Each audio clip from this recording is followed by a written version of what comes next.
Magkikita-kita tayo sa picture natin.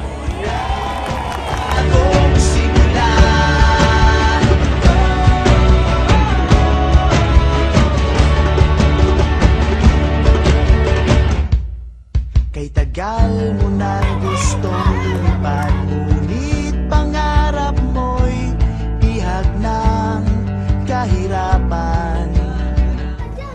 Magandang umaga, nandito po tayo ngayon sa Barangay Balayong kung saan nagaganap ang ika-24 ng pangampanya ng Tambalang Daiko at Santo. Kasama ang mga konsehal at taga-suporta. This is Angel Roan for Green. Panahon na